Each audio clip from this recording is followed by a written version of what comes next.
प्यारे बच्चों, आज की इस क्लास में हम पढ़ेंगे अचर गुणांकों की रैखिक अवकल समीकरण जो दे रखी होगी उसका पीआई निकालना सीख रहे हैं। सीएफ तो हमने निकालना सीख लिया इसके पिछले वीडियो में। आज हम पीआई निकालना सीख रहे हैं। पीआई कैसे निकाला जाता है? पीआई का मतलब विशिष्ट समाकलन, पर्टिकुलर इंटीग्रल। तो ये पर्टिकुलर इंटीग्रल कैसे फाइंड आउट करना है वो देखिए। सपोज ये आपके पास एक linear differential equation with constant coefficient की इक्वेशन आपको ये दे रखी है, जिसमें ये P1 से लेके Pn सारे कांस्टेंट हैं और इसको हमने डी ऑपरेटर में चेंज कर दिया। ओके, नाउ यहाँ अगर ये जो D वाले पार्ट हैं, यानी कि यहाँ पे सारे D होंगे, तो यहाँ से लेके यहाँ तक D का कोई न कोई फंक्शन होगा। शॉर्ट में लिख दिया इसको मैंने FD। ठीक है, जैसे सपोज करो D square minus 4D plus 5 है, तो इस पूरे को हमने क्या बोल दिया? Function of FD and multiply of y equals to QX। अब इस इक्वेशन में आपको पता है ये y है ना, ये जनरल सॉल्यूशन है। y इक्वल्स टू किसके इक्वलेंट होता है? CF प्लस PI, और ये किसकी टर्म में आएगा? x की टर्म में आएगा, बिकॉज QX है ये। और ऐसे भी देख सकते हो, जिसके रेस्पेक्ट में डिफरेंशिएट होता है उसी के रेस्पेक्ट में, उसी के फंक्शन में आपके पास में ये मिलेगा CF और PI। अगर x है तो x का फंक्शन होगा और y है तो y का फंक्शन। यस, चलिए अब इसका जो PI होता है वो आप लोग इस तरह इसके बराबर लिखेंगे, PI is equal to QX upon FD। Okay, अब जब आपके पास में QX अपॉन FD आया तो इसका PI कैसे निकालते हैं? इस FD पर डिपेंड करेगा। ये FD क्या है? सपोज कीजिए कि ये जो फंक्शन ऑफ D है वो मान लो ओनली D है, अकेला D है। अकेला D है तो QX अपॉन D क्या हो जाएगा? PI। और जब कभी भी डिफरेंशियल इक्वेशन में अगर D ऊपर है तो क्या करना है आपको? Differentiation.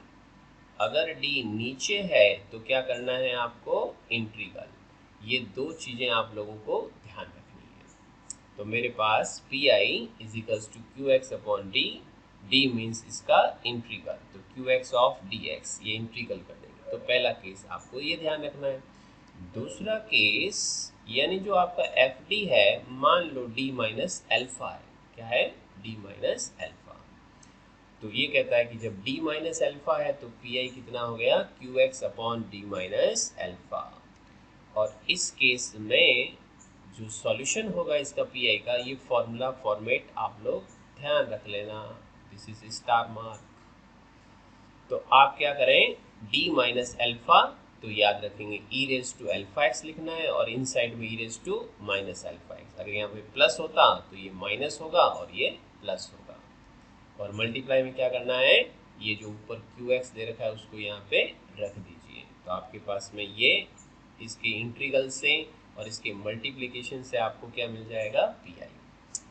Third case, suppose that upon में ये जो D माइनस एल्फा है वो एक ना होकर के दो का मल्टीपल हो, एक दो फैक्टर साथ में मल्टीप्लाई में दे रखे हैं। तो ऐसे में क्या करना है आपको? एक ट्रिक ध्यान रखनी है, वो होती है आंशिक भिन्नों में वियोजन, रिजॉल्व इनटू पार्शियल फ्रैक्शन।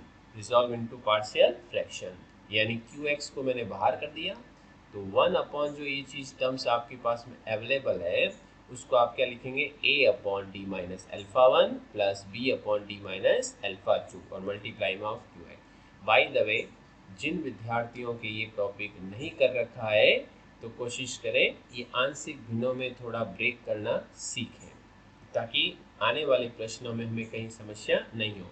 हालांकि अब जब न्यूमेरिकल क्वेश्चंस करेंगे तो इसकी प्रॉब्लम नहीं आने दूंगा मैं आपको, क्योंकि इसके बगैर भी एक शॉर्ट ट्रिक्स होती है, मैं उसको भी अप्लाई करूंगा।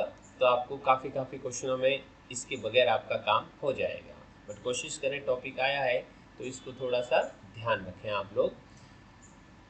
देखिए ये A and QX first result, B second result, और इसका तो फॉर्मूला आपको ध्यान है, ये क्या फॉर्मूला होगा, a dot e raise to alpha 1x integral sign e raise to minus alpha 1x multiply qx of dx b into alpha e raise to alpha 2x integral sign e raise to minus alpha 2x of qx।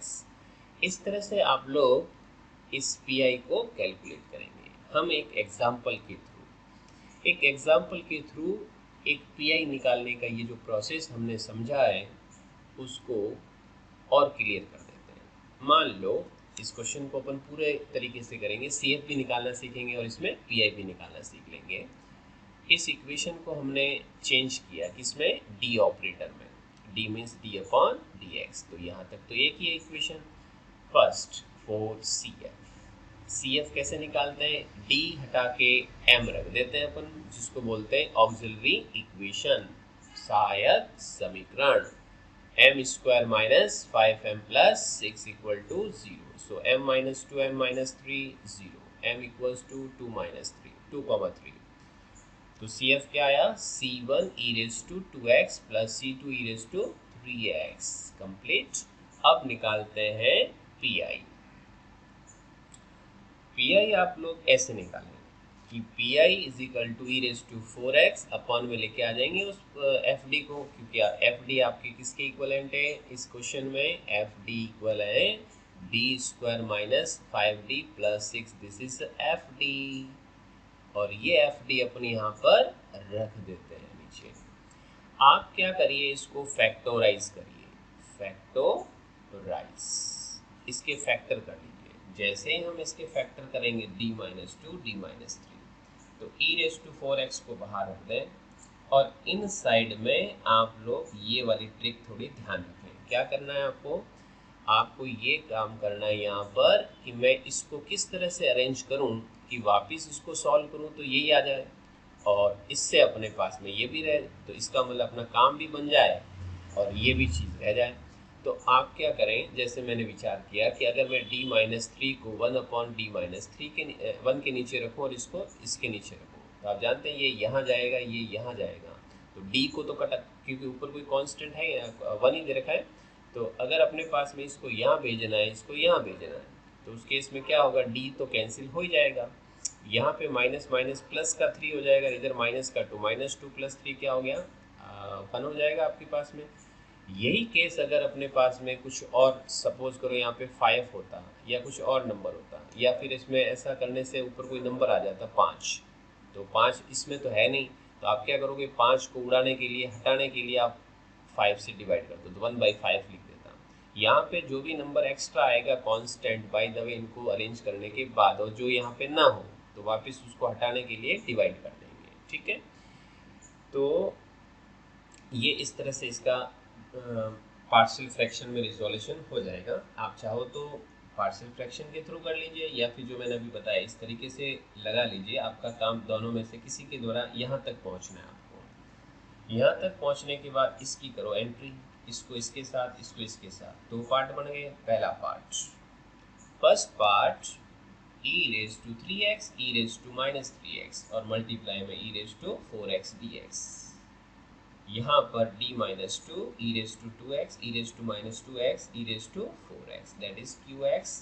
अब आप लोग इसको rearrange करें, तो ये तो हो गया आपके पास में, सिंप्लीफाई करोगे तो e रेज टू x, इसको सिंप्लीफाई करोगे तो e रेज टू 2x। इसका इंटीग्रल जानते हैं और इसका भी जानते हैं, तो दोनों के इंटीग्रल लगा देंगे। e रेज टू x का integral e raise to x, e raise to 2x का e raise to 2x by 2, और इसको फिर सिंप्लीफाई, ये क्या हो जाएगा e raise to 4x, e raise to 4x by 2, और इसको वापस सिंप्लीफाई करोगे तो 1 माइनस हाफ क्या होता है, half, 1 minus half half.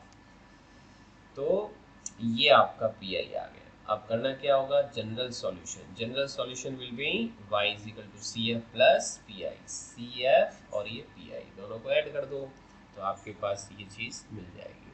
I hope this question अच्छे ढंग से समझ में आया होगा। एक और क्वेश्चन आपको समझा देता हूँ बेटा, ताकि आपका ये कॉन्सेप्ट और अच्छे ढंग से क्लियर हो। देखिए, d2y upon d x square plus 9y equal to sec 3x, इसको डी ऑपरेटर में चेंज करो, पहला काम। अच्छा, यहाँ पे आगे बढ़ने से पहले एक जानकारी बता दूं आपको, इस तरह का कोई भी पार्ट दे रखा हो तो इसके फैक्टर क्या होंगे, a plus iota b, a minus iota b। क्योंकि माइनस होता है तब तो अपन क्या करते हैं a plus b a minus b, तो इसका फैक्टर भी आप लोग याद रखना, काम की चीज़ बता रहा हूँ। अब देखिए यहाँ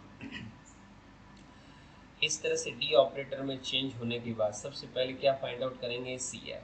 तो सी एफ कैसे निकालोगे, एम स्क्वायर प्लस 9 को 0 के इक्वल, और इसमें एम की वैल्यू क्या आ जाएगी, 0 प्लस माइनस 3 आएगा, बिकॉज 9 इधर आएगा तो अंडर रूट लोगे ना, तो अंडर रूट ऑफ माइनस 9 का मतलब होता है प्लस माइनस 3 आएगा, 0 लिख देना, ताकि ये अल्फा हो गया और ये बीटा। तो e raise to alpha x C one cos beta x plus C two sine beta x, उस फॉर्मूले को याद रखिए जो सी एफ में आपको बता रखा है।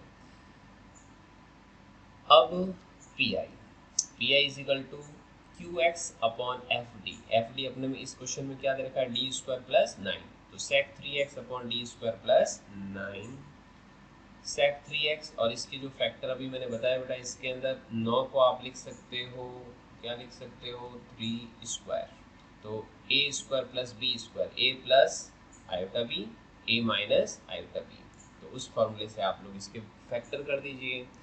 अब इसके अंदर जो आप लोगों को विशेष ध्यान रखना है वो देखिए किस तरह से आपको काम करना है। इसके अंदर मैं इस रिजल्ट को ये लिखने जा रहा हूँ, इसमें क्या हुआ, यहाँ पे आंशिक भिन्नों में वियोजन, ये जो वियोजन होगा वो कुछ इस तरह से होगा, आप लोग इन दोनों को रीअरेंज करो इधर या इधर। पहली चीज़ तो -3 आयोटा वाले को इधर ही रखना पहले में, तो ये जाएगा यहाँ पे, तो माइनस का डी प्लस का 3 आयोटा, ये जाएगा यहाँ पे, तो प्लस का डी प्लस 3 आयोटा, डी से डी कैंसिल, 3 आयोटा 6 आयोटा, यहाँ पे 6 आयोटा नहीं है, उसको हटाना है, तो हम क्या करते हैं, ये जो 6 आयोटा कब हटेगा, जब इसको 6 आयोटा से डिवाइड कर देंगे, तो 6 आयोटा रिमूव और अपना काम बन गया, क्योंकि हमें तो फॉर्मूला सिर्फ किसका ध्यान है, Q X upon D minus alpha या डी प्लस अल्फा का।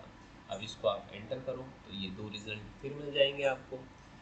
अब इस रिजल्ट में देखिए 1/6 iota e raise to 3 iota x e raise to -3 iota x multiply of sec 3x dx, यहाँ पे क्या आएगा, प्लस है तो माइनस कर देंगे, e raise to -3 iota x e raise to 3 iota x, और ये सेक ऑफ 3x।